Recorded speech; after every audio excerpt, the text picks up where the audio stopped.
E nā mana, e nā reo, e rau rangatirama, tēnā tātou katoa. Ko Jack Boyle tōku ingoa, ahau i te ūpoko o te ikararo, engari whānau i roto e hera taunga. Ko rangatira ko te PPTA te Wengarua, ahau mahi ana, engari tuatahi ko te kai ako ahau. Nā mihi koutou katoa o te haere mai. Thank you. It's actually one of those things where you think that the fates are conspiring against you when you land on a glorious day in Wellington at the airport to be told 5 minutes before boarding that you're going to be there another hour and a half. And so you do a quick call to the people at the office who are busily getting ready for conference tomorrow, and they say, oh, perhaps you better leave it. No way. Last year was the first year that NZEI and PPTA President swapped and spoke at each other's conferences. I think we've actually turned a corner and now it feels like a tradition, and soon you'll be thoroughly tired of us. But before that happens, I want to take this opportunity to share a few thoughts on collaboration between our two unions and within the sector generally, and also give you a little bit of insight into where we see our waka, that's our joint waka, he waka iki noa, and the education system going over the next wee while. That's what this thing's all about. It's also more soothing than my husky whiskey and cigarettes voice. Only Winston Peters can carry off that sort of a voice, so araho mai. Last year, we pulled off a significant win. The defeat of bulk funding.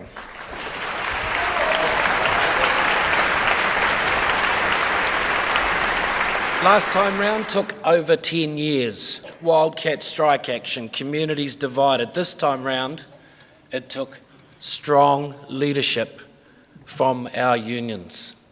And it was as simple as that. Two things made it possible. From my point of view, we had a real clear goal in mind. We were flexible enough to change it up and do things that we normally wouldn't do or hadn't thought about doing to reach it. I think everybody moved out of their comfort zone a little bit, and it worked. I know that my predecessor, Angela, who came here last time, spoke about braided rivers. That's what this is all about. I'm a metaphors kind of guy, and it's now mine. That metaphor is now mine because I believe that was a starting point last year. It was a fabulous starting point, but it sets a direction of travel for what we know as educators needs to happen. I use that term educators in an inclusive way. More on that later. Since our win on the global budget, the braids of the river have come together a few more times. We've been working together closely and with others in the sector, tried very hard, and we're still pushing, to make communities of learning kahuiako live up to the promise that we initially saw in them. More recently, PPTA and NZEI are in strong agreement and working well together to protect and enforce the entitlements of all of our members under the Holidays Act. And the Ministry of Education is finally doing what all the other government departments have done and audited their payroll system for compliance with the Act. Both this and the previous examples were ones that have been mostly taking place in dark offices in Wellington. But you know local examples.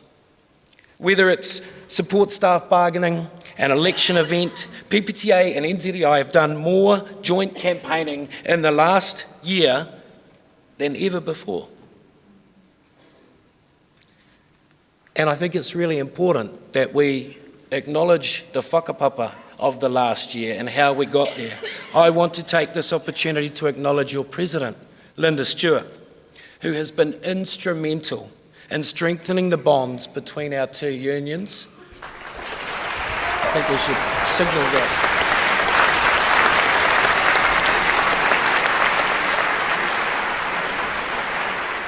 Ngā mihi nui mō tu kaha.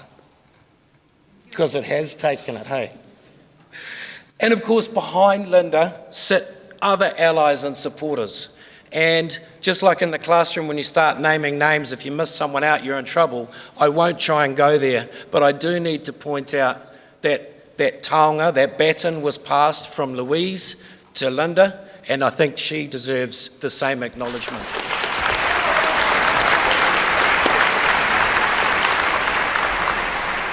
I'll leave it there, so I won't mention Paul or Steph or all of those others who helped out, okay? As I alluded to at the beginning of this speech, New Zealand is a country of braided rivers. And while they may run via different tributaries to provide nourishment in both the highlands and the lowlands, they also flow together with powerful force. That's how I view this metaphor of working together. At the same time, sometimes the braids pull apart. One of the few jointly bargained collective agreements between PPTA and NZEI, the Area School Teachers Agreement, has been a source of tension for both of us. A number of our members are unhappy that the delay in settlement compared to the Secondary Teachers Collective Agreement means they're in effect paid less than other teachers they see themselves united with. This is a problem the government created by not lining up the dates of all the agreements, but it's one that, like everything else, we're going to have to address together. And I'm confident we're going to get there. It's just going to take time. It's going to take pressure. It's going to take a real understanding of not just collective action, but collective motivation. This year we've also both launched equal pay litigation on behalf of groups of members. The opportunity that Christine Bartlett opened up for women workers to achieve pay equity after decades of inequity and struggle is historic. And I think we need to acknowledge that as well.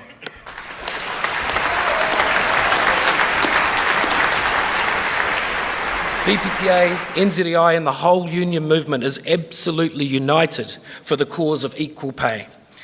We'll each fight our own cases in the courts, we'll make the arguments that we have to do the best for our members, but when it comes to the principle, it's one that we are absolutely clear on, and the momentum is with us. That river, Koutou Mā, is heading to the sea. Now that covers some of the common ground, mostly industrially, between us over the last year. The stakes are high, but we know we can win. We've tasted it. And while our members' individual needs may diverge and may be better met by allocating additional funding for education into different things, we still share a purpose. Rivers are like that, hey. They evolve in response to changing environments. They grow and merge from rivulets to streams, but they're also redirected and channeled as they interact with the landscape. So in the next little while, our two rivers may run out over the floodplains, the tributaries and aquifers, adapting their form and shape over the course of this year and beyond. We need to see this as a good thing for our members. But just like the different strands of our rivers in Aotearoa, there is an ultimate goal. I want to talk in broad terms about the confluence of our two mighty rivers in an industrial year. We have serious shortages of teachers in Aotearoa. While the particular designations of what sort of teachers and where these shortages are most pronounced may differ, as educators, it's clear what the causes are. One, the workload is too heavy. It's become out of balance and geared largely around compliance and administration. The expectation is that we are professional measurers. And two, the remuneration is insufficient to recruit and retain teachers. It's as simple as that. A connected flow is the lack of professional support. That's in terms of autonomy, teacher voice, guarantees of career development. For primary teachers, this might have a slightly different shape. I've heard the term career framework. For our support staff, the solutions might look a little different. Certainly a starting point of paying them centrally, guaranteeing them tenure and a pay scale that reflects how important they are is needed. But whatever the context, thank you. Whatever the context, I think we can agree together on one shared improvement. Educators need time to teach. We need time to learn ourselves. We cannot, although we will, we cannot continue to squeeze relationships, to squeeze pastoral care, to squeeze the joy of learning in between assessment and form filling.